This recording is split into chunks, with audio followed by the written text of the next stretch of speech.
Masalah yang kedua adalah apakah boleh menggabungkan emas. Sekarang kita tahu misalnya, dan ini masalah untuk kedua pendapat, baik yang mengatakan mata uang ikutnya ke emas atau mata uang ikutnya ke perak. Ini masalah untuk mereka berdua ini pendapatnya, yaitu apakah uang bisa digabungkan nisabnya dengan emas kalau ikut ke emas, atau diikutkan ke perak kalau diikutkan apa, atau digabungkan dengan perak kalau diikutkan ke perak.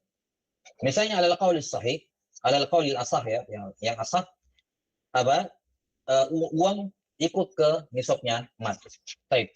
Sekarang kalau saya punya emas 50 gram dan saya punya uang misalnya 40 juta. Apakah saya gabung ini emas 50 gram dengan uang 40 juta? Udah sampai sini masalahnya? Ya. Emas misalnya 40 gram, uang 50 juta. Apakah saya gabung? Karena kalau ini berdiri sendiri-sendiri, 40 gram nggak dapat nisab, 50 juta nggak dapat nisab. Ya, nggak dapat nih nisab. Baik. Apakah digabungkan? Kalau kita melihat pendapat yang mu'tamad dalam mazhab, kan tidak digabungkan ya. Karena pendapat yang mu'tamad tadi kan antara emas dan perak saja tidak digabung. Apalagi mata uang dengan emas, nggak digabung. Jadi, kalau kita mengambil pendapat yang mu'tamad dalam mazhab, ada orang punya emas 40 gram, atau bahkan misalnya ya, emas 80 gram misalnya. Ya. Atau kita dekatkan saja, 84 gram emas. Emas 84 gram. Baik, uang 84 juta. Dengan estimasi 85 juta ya. Ya, dengan asumsi 85 juta. Apa? Jadi kalau ada orang punya emas 84 gram, uang 84 juta, alal mu'tamad fil mazhab enggak digabungkan. Ini masing-masing tidak kena zakat. Yang emas 84 tidak kena, yang uang 84 juta juga tidak kena. Ini yang mu'tamad dalam mazhab. Kenapa? Karena tadi tidak boleh menggabungkan harta yang yang beda jenis. Emas dan perak nggak boleh digabung. Maka demikian pula mata uang dengan emas. Walaupun memang diikutkan nisabnya ke sana, tapi ini jelas jenis yang berbeda. Ya. Beda kalau jenisnya sama tapi anwaknya yang beda, seperti mata uang. Kalau mata uang digabung, saya punya uang rupiah puluhan juta misalnya, saya punya real, saya punya dolar, saya punya ini mata uang, ya. Nah, ini mata-mata uang kalau sendiri tidak kena, tapi kalau saya gabungkan semua, saya konversi, semua saya mau tarik ke rupiah semua misalnya, dapat 90 juta misalnya.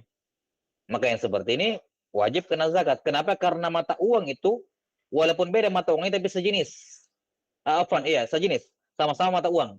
Nah, masalahnya uang dengan emas itu beda jenis. Makanya yang mu'tamad dalam mazhab tidak digabungkan.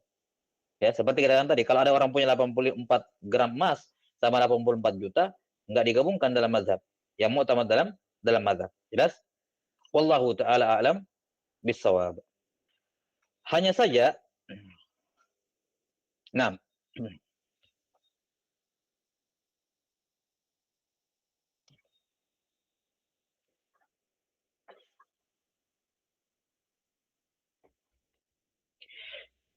sebagian fuqaha muasirin rahimahumullahu taala ya memandang bahwa emas dan mata uang itu digabungkan.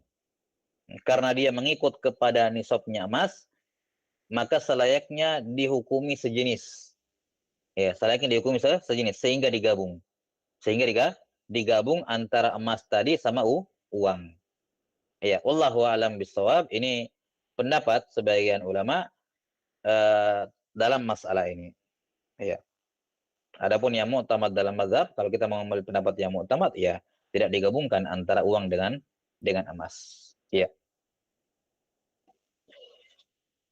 Enggak bahasa.